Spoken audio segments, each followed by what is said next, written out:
Here are the readings for the second Sunday of Advent. Today's first reading is from the prophet Isaiah, chapter 11, verses 1 to 10. The second reading is from the letter to the Romans, chapter 15, verses 4 to 9. And the Gospel is from the Gospel of Matthew, chapter 3, verses 1 to 12. The first reading, a reading from the prophet Isaiah. On that day, a shoot shall sprout from the stump of Jesse, and from his roots a bud shall blossom. The Spirit of the Lord shall rest upon him, a spirit of wisdom and of understanding, a spirit of counsel and of strength, a spirit of knowledge and of fear of the Lord. And his delight shall be the fear of the Lord. Not by appearance shall he judge, nor by hearsay shall he decide, but he shall judge the poor with justice, and decide aright for the land's afflicted. He shall strike the ruthless with the rod of his mouth, and with the breath of his lips he shall slay the wicked. Justice shall be the band around his waist, and faithfulness a belt upon his hips. Then the wolf shall be a guest of the lamb, and the leopard shall lie down with the kid. The calf and the young lion shall browse together, with a little child to guide them. The cow and the bear shall be neighbors, together their young shall rest. The lion shall eat hay like the ox. The baby shall play by the cobra's den, and the child lay his hand on the adder's lair. There shall be no harm or ruin on all my holy mountain, for the earth shall be filled with knowledge of the Lord, as water covers the sea.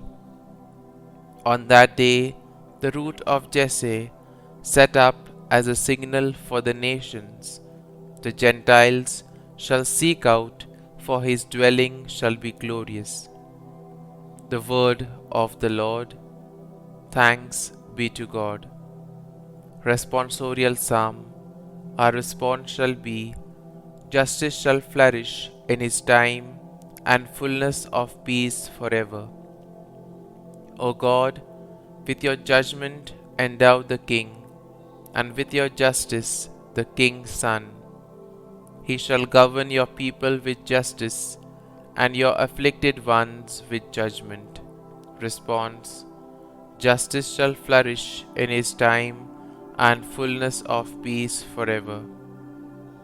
Justice shall flower in his days, and profound peace, till the moon be no more. May he rule from sea to sea, and from the river to the ends of the earth. Response. Justice shall flourish in his time, and the fullness of peace forever. For he shall rescue the poor when he cries out, and the afflicted when he has no one to help him. He shall have pity for the lowly and the poor. The lives of the poor he shall save. Response. Justice shall flourish in his time, and fullness of peace forever. May his name be blessed forever, as long as the sun his name shall remain. In him shall all the tribes of the earth be blessed. All the nations shall proclaim his happiness. Response. Justice shall flourish in his time, and fullness of peace forever. The second reading, a reading from the letter to the Romans.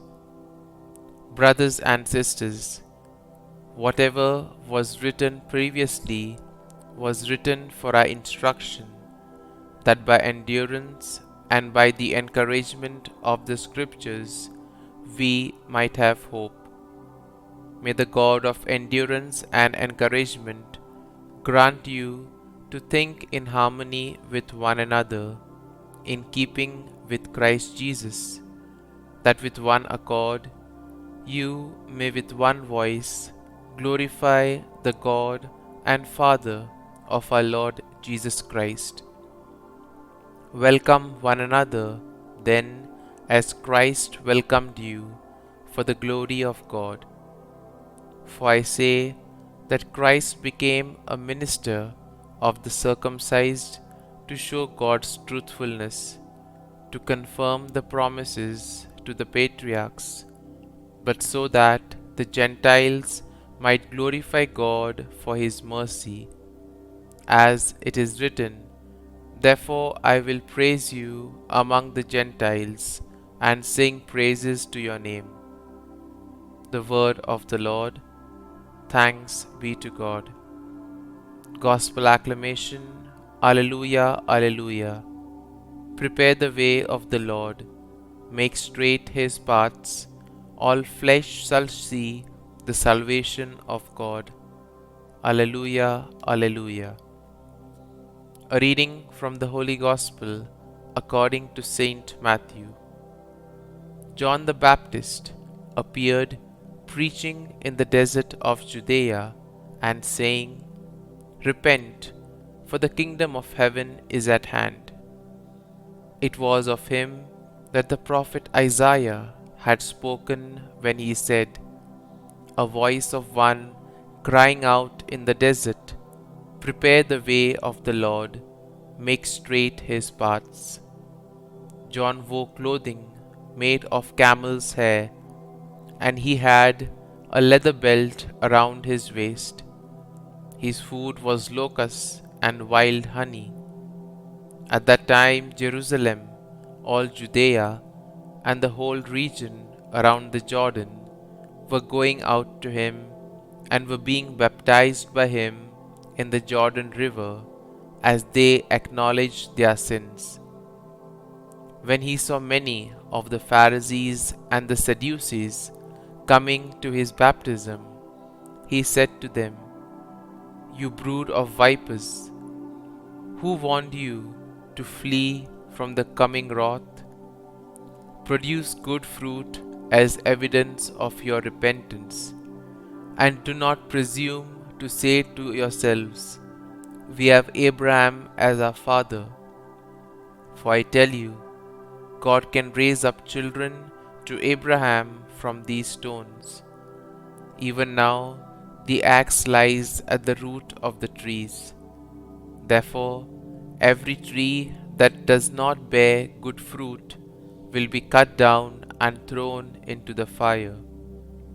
I am baptizing you with water for repentance, but the one who is coming after me is mightier than I. I am not worthy to carry his sandals. He will baptize you with the Holy Spirit and fire. His winnowing fan is in his hand. He will clear his threshing floor and gather his wheat into his barn, but the chaff he will burn with unquenchable fire." The Gospel of the Lord. Praise be to you, O Lord Jesus Christ.